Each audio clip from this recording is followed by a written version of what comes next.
Hello guys, welcome to another video. ఈ వీడియోలో అయితే మనం ఒక స్టడీ ల్యాంప్ అయితే తయారు చేయబోతున్నాం అనమాట. మన టేబుల్ పైన చదువుకున్నప్పుడు, రాసుకున్నప్పుడు అండ్ కొంచెం ఎక్స్ట్రా లైట్ కావాలనుకున్నప్పుడు, పవర్ లేనప్పుడు అలాంటప్పుడు అయితే చాలా బాగా యూజ్ అవుతుంది అనమాట. సో అదే ఇది. ఈ లైట్ తయారు చేయమని ఒక అతనైతే మనల్ని చేస్తున్నాడు అనమాట. ప్రతి ఒక్క షార్ట్ కింద అండ్ ప్రతి ఒక్క వీడియో కింద అతను కమెంట్ అయితే చేస్తున్నాడు, అన్నా టేబుల్ లైట్ అని. సో ఇది మీకోసమే తయారు చేశాను. నాకు పెద్ద అంత అవసరం లేకపోయినా సరే మీ కమెంట్ చూసి ఇంక నేను దానికి ఏం సమాధానం చెప్పాలో తెలియకుండా సో మొత్తానికి తయారు చేశాను అనమాట మీకోసమే. సో అదే ఇది కంప్లీట్గా ఫ్లెక్సిబుల్ హెడ్తో అయితే వస్తుంది అనమాట. మనం కంప్లీట్గా రొటేట్ చేసుకోవచ్చు దీన్ని. మనం ఎలా కావాలంటే అలా అయితే రొటేట్ చేసుకోవచ్చు అనమాట. అండ్ చాలా అంటే చాలా బాగా వచ్చింది. మనకి అవుట్పుట్ అయితే అసలు అదిరిపోయింది అనమాట. అండ్ ఇందులో మనకి ఇన్బిల్ట్ బ్యాటరీ అయితే యాడ్ చేస్తాం మనం. లైక్ అరౌండ్ 4400 mAh బ్యాటరీ అయితే ఇంక్లూడ్ చేస్తాం అనమాట, 12 volt బ్యాటరీ. అండ్ నేను వామ్ లైట్ అయితే చూస్ చేసుకున్నాను. నాకు పర్ఫెక్ట్గా అయితే ఉంటుంది మనకు నైట్లో. లైక్ బ్లూ లైట్ కన్నా ఈ టైప్ కలర్ ఎక్కువ స్ట్రెస్ఫుల్గా అయితే అనిపించదు అనమాట. మనకి చాలా బాగుంటుంది ఆ బ్లూ లైట్తో కంపేర్ చేస్తే. సో అందుకని నేను వామ్ లైట్ అయితే యూస్ చేస్తున్నాను. సో దీన్ని ఎలా తయారు చేశాను అంటే నేను ఈ వీడియోలో అయితే క్లియర్గా ఎక్స్ప్లెయిన్ చేయబోతున్నాను అనమాట. మీరు ఇంకా ఎవరైనా మన ఛానల్ని సబ్స్క్రైబ్ చేసుకోకపోతే మాత్రం వెంటనే సబ్స్క్రైబ్ అయితే చేసుకోండి. So without any further delay let's get started.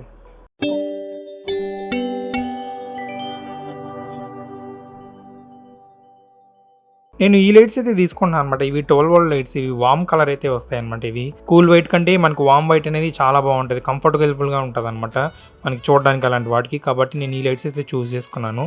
And ఇంకా స్టాండ్కి అయితే నేను ఇది మోనో మైక్ ఉంటుంది కదా, అది పాప్ ఫిల్టర్ అనమాట ఇది. సో అదైతే దొరికింది నాకు. అది ఎలా మైక్ నేను పెద్దగా యూజ్ చేయటం లేదు కదా అని ఆ మైక్ అయితే నేను ఇప్పుడు దీనికోసం అయితే రీయూజ్ చేసుకుంటాను అనమాట.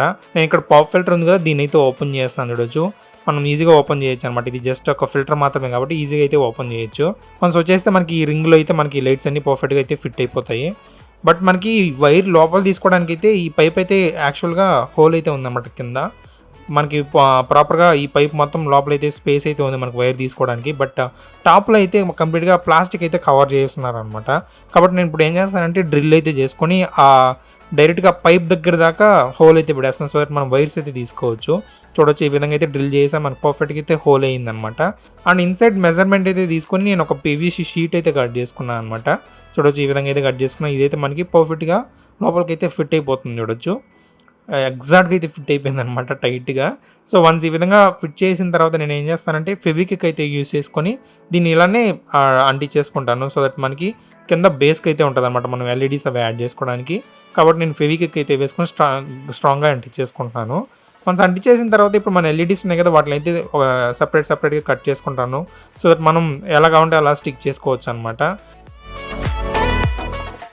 ఇప్పుడు మన పీవీసీ షీట్ ఉంది కదా, దానికైతే నీట్గా ఈచ్ ఎల్ఈడీని ప్యాటర్న్గా అంటించుకుంటూ చేస్తాను. లైక్ ఒక 5 pieces మాత్రం రౌండ్గా అయితే అంటించేస్తాను. చూడొచ్చు, ఈ విధంగా అరేంజ్ చేసుకుంటాను అనమాట ఎల్ఈడీస్ అయితే. అండ్ మిగతా 5 pieces అయితే మిడిల్ అయితే స్టిక్ చేసుకోబోతున్నాను అనమాట. సో దట్ మనకి లైట్ అనేది డిఫ్యూజ్డ్గా అన్ని చోట్ల నుంచి అయితే ప్రాపర్గా వస్తుంది. కాబట్టి నేను ఈ విధంగా అయితే అంటించుకుంటాను. చూడొచ్చు, వన్స్ ఎల్ఈడీస్ అన్నీ అంటించేసుకున్న తర్వాత నేను లోపలైతే వైర్స్ అయితే ఇన్సర్ట్ చేసుకున్నాను అనమాట బయటికి. మీరు చూడొచ్చు, ఈ విధంగా వైర్స్ అయితే తీసుకున్నాను అనమాట పైప్లో నుంచి. ఇప్పుడైతే మనం ఆ లైట్ వైర్స్ ఉన్నాయి కదా, పాజిటివ్ అండ్ నెగిటివ్ వైర్స్, దానికైతే డైరెక్ట్గా కనెక్ట్ చేసుకుందాము. చూడొచ్చు, నేను పాజిటివ్ అండ్ నెగిటివ్ వైర్స్ డైరెక్ట్గా సాల్డర్ చేస్తున్నాను అనమాట. మనం సాల్డర్ చేసి ఇంకా స్ట్రింగ్ ట్యూబ్స్ అయితే వేసి సెక్యూర్ చేస్తున్నాను. ఆ ఎక్స్ట్రా వైర్స్ ఉన్నాయి కదా, వాటిని అయితే లోపలికి తీసేసుకుంటాను అనమాట. చూడొచ్చు, పర్ఫెక్ట్గా వైర్స్ అన్నీ నీట్గా అలైన్ చేశాను. అండ్ మనకి లైట్స్ అన్నీ నీట్గా అంటించేసాను. ఇప్పుడు మనకి ఇలానే వదిలేస్తే బాగోదు కాబట్టి ఒక డిఫ్యూజర్ షీట్ అయితే తీసుకుంటున్నాను. ఇది మనకి 2 విధాలుగా అయితే యూజ్ అవుతుంది అనమాట. మనకి మంచి లుక్ ఉంటుంది అండ్ అలాగే మనకి లోపల ఉన్న లైట్స్ అన్నీ డిఫ్యూజ్డ్గా ప్రాపర్గా అయితే వస్తుంది అనమాట. హార్ష్గా రాకుండా మనకి ప్రాపర్గా డిఫ్యూజ్డ్గా అయితే మనకి లైటింగ్ అయితే వస్తుంది అనమాట. సో ఈ షీట్ని అంటించడానికి అయితే నేను గ్లూ అయితే యూజ్ చేస్తున్నాను. చూడొచ్చు, ఈ విధంగా అయితే గ్లూ అయితే వేసుకొని ఆ షీట్ని అయితే నేను మొత్తం అయితే అంటించేసుకుంటాను అనమాట. వన్స్ అంటించేసిన తర్వాత ఈ ఎక్స్ట్రాస్ అన్నీ ఉన్నాయి కదా, వాటిని అయితే నేను కట్ చేస్తాను అనమాట. అండ్ ఇప్పుడు నేను బేస్ కోసం అయితే ఈ విధంగా 2 sheets అయితే తీసుకున్నాను. అందులో మనం ఆ లైట్ని హోల్డ్ చేయడానికి ఆ స్టాండ్కి ఒక క్లాంప్ లాగా అయితే ఉందన్నమాట. దానికోసం అయితే నేను ఒక వుడెన్ పీస్ అయితే తీసుకున్నాను. మనం డైరెక్ట్గా ఈ వుడెన్ పీస్కి అయితే డైరెక్ట్ క్లాంప్ చేసేయచ్చు అనమాట. పర్ఫెక్ట్గా అండ్ స్ట్రాంగ్ అయితే హోల్డ్ చేసుకోగలుగుతుంది ఇది. అండ్ ఈ వుడెన్ పీస్ని ఏం చేద్దామంటే ఇప్పుడు ఆ పీవీసీ షీట్ ఉంది, దానికైతే ఫుల్గా ఫెవిక్విక్ అయితే వేసి స్టిక్ చేస్తున్నాను ఈ విధంగా. సో దట్ మనకి మంచి సపోర్ట్ అయితే ఇస్తుంది. చాలా స్ట్రాంగ్ అయితే ఉందన్నమాట. నేను లాగి చూసాను, బట్ చాలా స్ట్రాంగ్ అయితే ఉంది. ఈ లైట్స్కి పవర్ ఇవ్వడానికి అయితే నేను ఒక 12 వోల్ట్ బ్యాటరీ ప్యాక్ అయితే తయారు చేసుకున్నాను అనమాట. ఈ 12 వోల్ట్ బ్యాటరీ ప్యాక్స్ మీకు చాలా చూపించాను నేను. మళ్ళీ ఇప్పుడు చూపించి టైం వేస్ట్ ఎందుకని నేను సపరేట్గా అయితే తయారు చేసుకున్నాను అనమాట. మనకి పర్ఫెక్ట్గా మనకి ఎలా కావాలో ఆ మెజర్మెంట్ అయితే తీసుకుని ఈ విధంగా సెల్స్ అయితే అరేంజ్ చేసుకుని ఒక 12 వోల్ట్ బ్యాటరీ ప్యాక్ అయితే తయారు చేసుకున్నాను. చూడొచ్చు పర్ఫెక్ట్గా అయితే లోపలికి ఫిట్ అయిపోతుంది అనమాట. అండ్ ఎక్స్ట్రా సపోర్ట్ కోసం అయితే నేను కొంచెం గ్లూ అయితే వేసి మన బ్యాటరీ ప్యాక్ని అయితే స్టిక్ చేస్తున్నాను అనమాట. మనం స్టిక్ చేసిన తర్వాత ఇంకా సైడ్ ప్లేట్స్ అవన్నీ కావాలి కాబట్టి వాటి కోసం అయితే కట్ చేసుకొచ్చాను.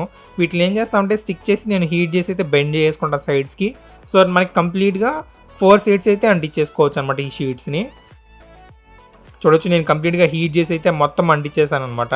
ఇప్పుడు ఏం చేద్దామంటే మనకి డీసీ పిన్ అండ్ స్విచ్ అయితే యాడ్ చేసుకుందాము. డీసీ పిన్ ఎందుకంటే మనకి బ్యాటరీస్ ఛార్జ్ చేయాలి కాబట్టి డీసీ పిన్ అయితే యాడ్ చేసుకుంటున్నాను. అండ్ మనకి స్విచ్ కావాలనుకున్నప్పుడు ఆఫ్ చేసుకోవడం అయితే స్విచ్ అయితే యాడ్ చేసుకుంటున్నాను అనమాట. చూడొచ్చు నేను డీసీ పిన్కి అయితే డ్రిల్ చేసేసి నేను డీసీ పిన్ అయితే యాడ్ చేసుకున్నాను. అండ్ అలాగే స్విచ్ కూడా యాడ్ చేసుకున్నాను చూడొచ్చు. ఇప్పుడైతే మనం వీటికి కనెక్షన్స్ చేద్దాము. ఇది చాలా సింపుల్ కనెక్షన్స్ అనమాట. మనకి డీసీ పిన్ ఉంది కదా, దాన్ని డైరెక్ట్గా పాజిటివ్ అండ్ నెగిటివ్ వైర్స్ అయితే బిఎంఎస్ దగ్గర అయితే కనెక్ట్ చేసేయాలన్నమాట మనం ఛార్జ్ చేయడానికి. అండ్ స్విచ్ దగ్గర నుంచి వచ్చి ఒక వైర్ వచ్చి మనం డైరెక్ట్గా బిఎంఎస్ దగ్గర కనెక్ట్ చేయాలి. అండ్ ఇంకొక వైర్ వచ్చి లైట్ దగ్గర అయితే కనెక్ట్ చేయాలన్నమాట. బిఎంఎస్ నుంచి పవర్ తీసుకొని మనకి స్విచ్ ఆన్ చేసినప్పుడు లైట్ వెలిగేటట్టు. అండ్ లైట్ నుంచి నెగిటివ్ వైర్ ఉంది చూసారా, దాన్ని డైరెక్ట్గా మనం బిఎంఎస్ దగ్గర అయితే కనెక్ట్ చేసేయాలి. సో ఇంతే అనమాట, చాలా సింపుల్ కనెక్షన్స్ అనమాట ఇవి. అండ్ మనం ఎక్స్ట్రా వైర్ యాడ్ చేసుకున్నాం కదా, దానికైతే నేను సెక్యూర్గా స్ట్రింగ్ ట్యూబ్స్ అయితే వేసి సెక్యూర్ చేసేసాను అనమాట. సో కనెక్షన్స్ అయితే అయిపోయాయి. ఇప్పుడు మనకి టాప్ షీట్ ఉంది కదా, దాన్ని అయితే తీసుకొచ్చాను. మనకి మధ్యలో ఉంది కాబట్టి కమ్మి మనం యాడ్ చేయడానికి కొంచెం కష్టం అవుతుంది కాబట్టి ఈ విధంగా కట్ చేసుకొని అయితే వచ్చాను అనమాట. సో దట్ మనం ఈ విధంగా స్లైడ్ చేసేసి వచ్చేదాన్ని. చూడొచ్చు ఈ విధంగా అయితే నీట్గా స్లైడ్ చేసి ఇప్పుడు ఈ టాప్ షీట్ ఉంది కదా, దీన్ని అయితే నీట్గా అరేంజ్ చేసుకొని నేను ఫెవిక్విక్ అయితే వేసి అంటించేస్తాను అనమాట. ఇప్పుడు చూడొచ్చు నేను బేస్కి అయితే పెయింట్ కొడితే అంత బాగా రాదని నేను స్కిన్ అయితే యూజ్ చేశాను అనమాట. మనం రెగ్యులర్గా యూజ్ చేస్తుంటే అక్కడ వుడెన్ స్కిన్ కొత్తది కొన్నాం కదా, సో ఆ స్కిన్ అయితే రాప్ చేశాను మొత్తానికి. అండ్ అలాగే మనకి ఈ లైట్ ఉంది కదా, ఈ లైట్ అయితే మనం గ్లూ అయితే అంటి చేసిన తర్వాత ఈ గ్లూ అంతా కొంచెం డార్క్గా కనిపిస్తుందని నేను లైట్గా పెయింట్ అయితే చేశాను అనమాట. అండ్ దానివల్ల మనకి మంచి లుక్ అయితే వచ్చింది. చూడొచ్చు అరౌండ్ ఇప్పుడు మనకి ఆ గ్లూ లాగా అయితే కనిపించట్లేదు, మనకి కంప్లీట్గా బ్లాక్గా ఉంది కదా. సో నేను పెయింట్ అయితే వేసాను, లైట్స్ మాత్రం వదిలేసి మీకు అంతా పెయింట్ అయితే చేశాను అనమాట. సో దట్ మనకి మంచి లుక్ అయితే వచ్చింది. సో చూసారు కదా, ఈ విధంగా అయితే మనం తయారు చేసుకోవచ్చు అనమాట. సింపుల్గా అయితే తయారు చేసుకోవచ్చు. నాకు లక్కీగా ఈ ఫ్లెక్సిబుల్ హెడ్ మోనో మైక్లోంచి దొరికింది కాబట్టి నేను యూస్ చేసుకున్నాను. మీకు ఇవి దొరకకపోతే మీరు రెగ్యులర్గా ఒక చిన్న కమ్మీ ఏదైనా తీసుకుని దానికి చిన్న పైప్ లాంటివి ఏమైనా యాడ్ చేసుకున్నారంటే మీరు కూడా ఫ్లెక్సిబుల్గా దాన్ని ఎలా బెండ్ చేసుకోవచ్చు అనమాట, ఎలా పడితే అలా. లేదనుకుంటే జస్ట్ సింపుల్గా కావాలనుకుంటే జస్ట్ పీవీసీ పైప్ మాత్రమే స్ట్రైట్ పైప్ అవుట్ తీసుకుని కొంచెం బెండ్ ఉన్న పైప్ తీసుకున్నారంటే సరిపోతుంది అనమాట. జస్ట్ మనకి ఈ విధంగా ఫ్లెక్సిబుల్ అలా ఏం అవసరం లేదనుకుంటే మీరు జస్ట్ పీవీసీ పైప్ని స్ట్రైట్గా అయితే యూస్ చేసుకోవచ్చు. బట్ నాకు దొరికింది కాబట్టి నేనైతే దీన్ని యూస్ చేసుకుంటున్నాను అనమాట. మీకు తగినట్టుగా అయితే మీరు చూస్ చేసుకోవచ్చు. అండ్ ఈ రింగ్ అని ఇవన్నీ బాగా కలిసి వచ్చాయన్నమాట ఈ లైట్కి. మోనోమైక్ ఇది పాప్ ఫిల్టర్ ఉంటుంది కదా, సో అదనమాట ఇది కంప్లీట్గా మనకి బాగా కలిసి వచ్చింది అనమాట ఈ లైట్ కోసము. అండ్ దీని టెస్టింగ్ విషయానికి వస్తే మాత్రం నైట్లో అయితే నేను వేసాను అనమాట. కంప్లీట్గా పవర్ అయితే పోయింది, అప్పుడైతే నేను టెస్ట్ చేశాను. ఇది జస్ట్ స్టడీ ల్యాంప్కి అన్న చాలా పవర్ఫుల్గా అయితే ఉందన్నమాట. మీరు చాలా బ్రైట్గా అయితే వస్తుంది అనమాట లైటింగ్ అయితే ఇందులోంచి. అండ్ ఎక్కువ హార్ష్గా లేదు, అది చాలా మెయిన్ ఇంపార్టెంట్ అనమాట. మనం నైట్లో స్టడీ చేస్తున్నప్పుడు హార్ష్గా అయితే లేదనమాట. లైక్ బ్లూ లైట్స్ అలాంటివి అయితే మనకి చాలా హార్ష్గా ఉంటాయి, మనకి ఐ అంత కంటిన్యూస్గా చూడడానికి ఆ బ్లూ లైట్ అంత కంఫర్టబుల్ అయితే ఉండదన్నమాట నైట్స్లో మనం చూడడానికి. బట్ ఇది వామ్ కలర్ కాబట్టి మనకి పర్ఫెక్ట్గా కంఫర్ట్గా అయితే ఉంటుంది అనమాట. మనకి చదువుకోవడానికి రాసుకోవడానికి అలాంటప్పుడు చాలా బాగుంటుంది అనమాట నైట్లో ఈ లైట్ అయితే. కంపేర్ టు ఆ కూల్ వైట్తో కంపేర్ చేస్తే ఇది చాలా బెటర్ అనమాట నైట్లో. సో మీరు చూసారు కదా, మనకి అవుట్పుట్ అయితే చాలా బాగా వచ్చింది. అండ్ అలాగే ఇది ఫ్లెక్సిబుల్ కాబట్టి మనకి ఎలా కావాలంటే అలా అడ్జస్ట్ చేసుకోవచ్చు అనమాట. నాకైతే చాలా బాగా నచ్చింది. అంటే నాకు పెద్ద అవసరం లేదనమాట, నేను తయారు చేసేటప్పుడు సర్లేదు సింపుల్గా తయారు చేసి చూపించేద్దాం వీడియోలో అనుకున్నాను. బట్ ఈ అవుట్పుట్ చూసాకైతే నాకు చాలా బాగా నచ్చింది. నేను డెఫినెట్లీ దీన్ని అయితే యూస్ చేసుకుంటాను అనమాట. లైక్ వీడియోస్లో ఫిల్ లైట్స్ అలా విధంగా టేబుల్లో మనం టేబుల్ పైన వీడియోస్ రికార్డ్ చేస్తుంటాం కదా, అలాంటప్పుడు కూడా మనకి ఎనఫ్ లైట్ సోర్స్ లేదనుకున్నప్పుడు దీన్ని యూస్ చేసుకోవచ్చు అనమాట. చాలా బాగా వచ్చింది. సో మొత్తానికి నేనే అతనికి థ్యాంక్స్ అయితే చెప్పాలి ఐడియా ఇచ్చినందుకు. అండ్ నేను చేసేదాకా వదలకుండా నన్ను చేసినందుకు థ్యాంక్ యూ బ్రదర్. అండ్ మొత్తానికి మనకు ఒక మంచి ప్రోడక్ట్ అయితే వచ్చింది లిస్ట్లోకి. సో ఇంతే గైస్ ఇవాళ వీడియో ఎలా అనిపించిందో కామెంట్స్లో తెలియజేయండి. అండ్ తప్పకుండా సబ్స్క్రైబ్ అయితే చేసుకోండి. Thank you so much for watching my video and stay tuned for my next video.